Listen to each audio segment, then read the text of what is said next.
Best scene from For the Love of Pete by David Kurtz. Exterior, Arizona desert, night. On a moonlit night, a single-engine airplane takes off from a dirt runway, outlined by twinkling, multicolored Christmas tree lights. Far off in the distance, storm clouds gather over Mexico. Exterior, interior, single-engine airplane, night. U.S. airspace.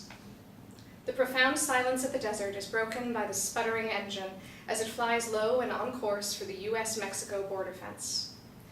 The cramped cockpit of the two-seater is lit only by the eerie glow of the erratic gauges. Maria's in an excited and expansive mood as she nurses the faltering engine like a feeble old friend. Peter surveys the landscape below like a nervous tourist. Peter, we're modern-day Bonnie and Clyde on a life-saving mission, united against the forces of evil. Do you know what happened to Bonnie and... Okay, Pops, bad analogy. Try Beyonce and Jay-Z.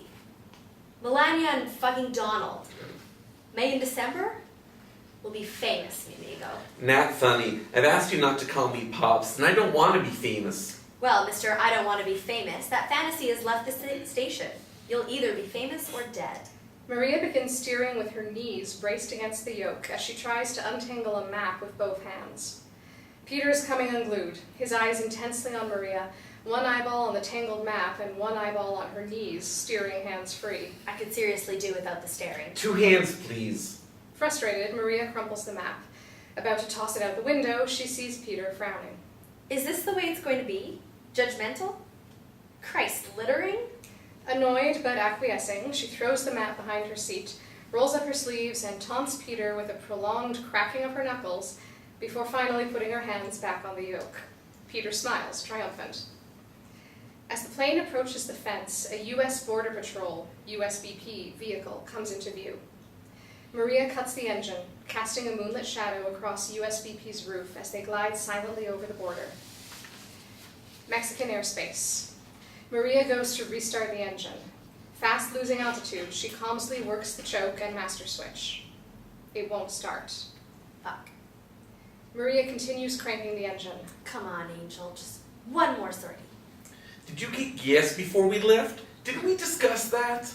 Maria shoots Peter a dirty look and continues working the dead engine and pounding the lifeless gauges. Peter starts yoga breathing. You scare me. Already? Maria catches a thermal that takes them to a higher altitude. Relax, baby, I've got this. She works the ailerons, waggling the plane side to side. See? We're flying like a bird. A take-no-prisoners bird of prey. Maria, did you turn the motor off on purpose? Standard procedure when I cross a border. I remember this one time I was trying to glide into Canada with this heavy load of medical supplies for Toronto.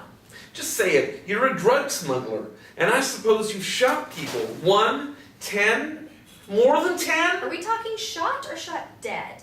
There's a difference. It's not always appreciated. And I don't keep count, silly. You don't always have time to take a pulse. Makes a sick kind of sense. Not a lot now that I think about all the opportunities. I'm basically a soft touch. Just don't be soft on my account. And let's stop the naive act. You wouldn't have the balls to come if you thought I couldn't protect you. I'll let you shoot someone if you're a good boy. Maria shifts in her seat and gives Peter a piercing, accusatory stare. What? Fess up. You didn't sign up for this just for a second shot at getting into my pants. Though the more I think about it, that's a decent enough... God, I love you. You and your self-absorbed fantasies.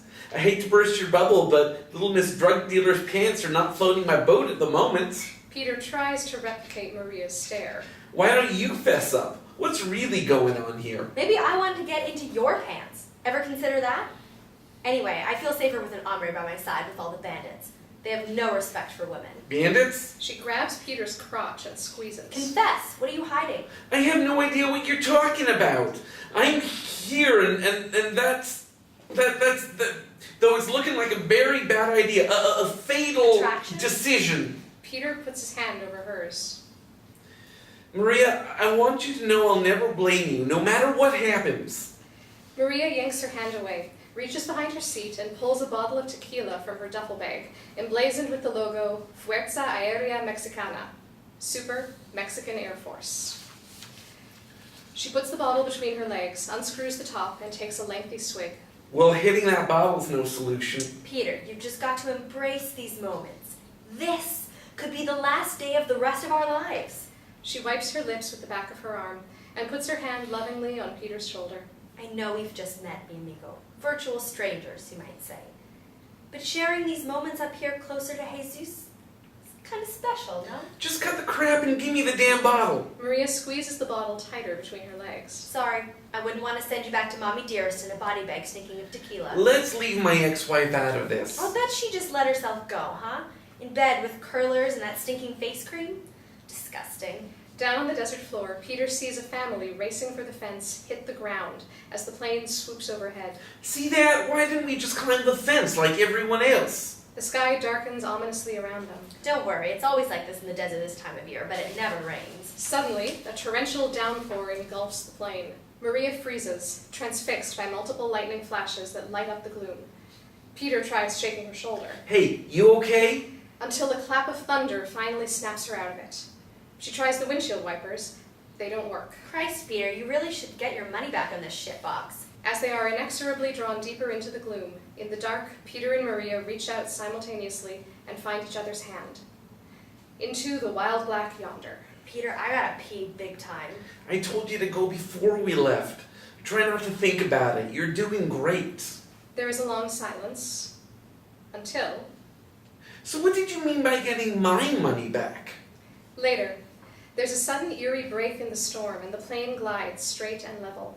Inside, you can hear a pin drop. We're going to die, aren't we? Damn it, Peter. Maybe mañana. Probably mañana, but no one's dying today. A missile fired from the ground streaks toward them. Peter is speechless as Maria is looking concerned for the first time. Maria hits the ailerons, sending the plane lower. The missile narrowly passes them by and explodes in the distance. She takes another swig of tequila. Peter, that was close. I wet myself. You're doing great, and I brought extra underwear. Of course you did. Maria goes upbeat. Anyway, that was heat-seeking, a silver lining. No, two. If the engine was hot and running, we'd be buzzard-feed. And now we know, they know I'm coming. Who knows we're coming? Maria pulls hard on the yoke, working the flaps and tail rudder. Slowly, the nose turns up, and they begin to level out, gliding silently as Peter feels around under his seat. What are you doing now? Parachutes. Don't we punch out and hit the silk, like now? Amused, Maria shoots him a you-must-be-kidding look as Peter comes up with empty beer cans, spent joints, spent rifle shells, and a tiny pistol. My Derringer, I've been looking all over for that. This is a nightmare. Look, Peter, I know you're upset and I've been the tiniest bit bitchy, but try to relax. Everyone knows liftoffs and landings are the most dangerous, so for now we're fine. They're talking about planes with engines. Okay. Did you know gliders are safer than powered planes? And everyone knows both are safer than driving. Maria takes a long pause before continuing. Peter, why don't you tell me all about money washing? Laundering, and it's pretty boring stuff. Bore me. Every syllable. Later, And it's that simple. Drug money laundering 101. Maria reaches across Peter and grabs his door lever, leaving it ajar. She pulls out a 45mm. Okay, Mr. DEA, it's time for us to part company. You can get out right now. So that's it? This whole trip is a lie? I suspected as much. I wondered how little Miss Mexican Air Force Commando could lose her parents in the first place. Well, it's true, almost. Okay? But you were the liar on this plane. Grandpa Tree Trimmer would never dump his grandkids at Christmas? What a sob story. Peter relatches his door. Okay, one thing is clear. We're here, dear, and maybe we can just do without the suspicion and negativity. Okay. Maybe we can. Swear on the grandkids you're just a pencil pusher. I don't have to explain myself to you, and I'm not swearing on anything. Then sorry, but you still have to go. Don't think I won't.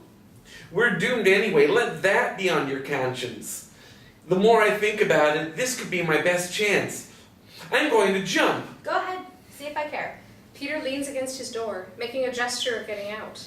The door opens. Wind rips it off its rusted hinges, and it disappears into the night. Maria looks surprised, almost delighted. Peter is apoplectic, holding onto his seat with both hands. A sudden downdraft drops the plane down towards a hill with towering saguaro cacti on top. A second missile streaks toward them and explodes against a saguaro. Wow! Wow? Peter furtively crosses himself. Maria notices. Getting religion, honey? Why do you old people cling so tightly to life? Cute. Diet up a little. Savor the moment. Life is cheap where I come from and where I've been, gringo. In my squadron, the motto was, Por el honor de Mexico, vivir y morir grande. Live and die large. A third missile is fired. Maria struggles to pull up on the yoke as the missile knocks off one of the wheels but doesn't explode. A dud. Peter, we're on a lucky streak. Maria is in her element. She manages to turn the plane back toward another saguaro and severs the remaining wheel against it. Lucky? Our other wheel. This is borderline tragic. You don't mean you want to die large right now. Don't be silly. But then why would I expect you to know advanced ground effect aerodynamics? Now we can belly flop. Wait for it. It will be spectacular. Just be helpful and look for a place to put down. A fourth missile rises from the ground and explodes well before reaching them. That's what those bastardos get. Premature ejaculation, if you get my drift, for buying those cheap Chinese surface-to-airs. Maria, the fucking around is over. Do you or don't you have a plan? First, you can lower your tone. Of course I have a plan. Maria turns toward Peter and puts her hand on his. Peter, here's plan 1. DEFCON 5. Maybe just a loco idea, but only if you think it's smart. With your door gone already, we could eject everything that's not nailed down. Like in that submarine movie? I can't believe my ears. Hopefully they'll think they hit us. If they don't? If they don't swallow plan 1, we might have to go straight up to 1A, DEFCON 1. No more Mr. Nice Guy. This is becoming unfunny. That's it. We're floating around pretending we're dead. There you go with that we again. I can see this might sound un poco desperados. Really, I can. But maybe we could toss out a body. A body? We'll shoot it through the old torpedo tube, so to speak. But only if you're game. A real tough hombre. A team player. There's a pond up ahead. Can you swim? Hey, I didn't turn the motor off. I didn't turn the motor off. What happened to Mr. I'll never blame you? That was before Bonnie Parker's Let's Shoot Peter through the old torpedo tube. But it brings tears to my eyes just thinking about the heroism. Makes me hot. Why me? I can fly this kite. That's so obvious I won't honor it with an answer. And you're not being very chivalrous. Why am I not surprised? Okay, so we do a quickie right now and then I'll bail out with a smile on my face. Sans shoot. What happened to Mr. Limp, Mr. I'm not floating your boat? I lied. Might as well go belly to belly. I don't give a damn. I done dead already. Nice try, but Peter, listen. There's another silver lining to plan 1A, even if we can't convince them. My dead body wouldn't be convincing? Not necessarily. You see, they know my style. So far, I've hesitated to bring this up, but Peter, it is hard to argue I wouldn't stay airborne longer just by myself, and maybe find the airstrip and rescue Mama and Papa. So I'm A1. A-. And about this team player crap. As I remember it, my joining the team was your brilliant idea. And as I remember it, you couldn't wait to get your scrawny ass on board and out of the States. I thought we had a thing between us. Of course we do. How can you doubt that, my darling? It's really nothing personal, not in the least. How was I to know the engine wouldn't restart? For God's sakes, be reasonable. You're an accountant, for Christ's sake. Just as Peter's mouth opens wide to protest, the rain lets up. Maria puts her nose to the windshield. Peter, I was just busting balls. Our team is united till death do us part. Do you see that strip of dirt out there? Not really. This will be a very dangerous landing. She tears up. Peter, I'm really sorry I turned the engine off. Hyper-focused and choked up, Peter can't speak. He nods his acceptance of Maria's apology. I appreciate that, mi amigo. No hard feelings, then? Their eyes connect. Peter's profound fear and Maria's heightened intensity give way to a surge of palpable attraction. Peter, I'm not as brave as I know. Does it make me a bad person risking your life? Because I wanted company? Your company? Doesn't make you Mother Teresa. Peter looks straight ahead with a tear in his eye. His voice cracks, just a little. But Captain, it's been a privilege flying with you. Peter's lips curl into a smile, just a little.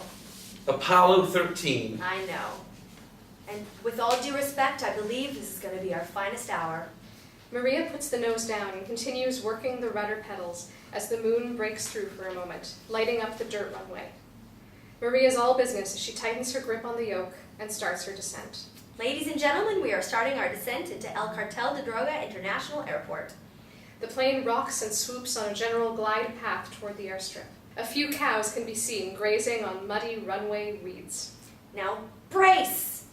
Exterior, dirt airstrip, night. The plane's on a general glide path toward the airstrip. A few cows can be seen grazing on muddy runway weeds. Well, guess what, Senor Gloomy Gus? Welcome to the land of enchantment. The plane hits and careens down the runway on its belly in an eruption of flying mud. There's an eerie silence, but for occasional moos, as the moonlight reflects off the mud-splashed wreck. End of scene.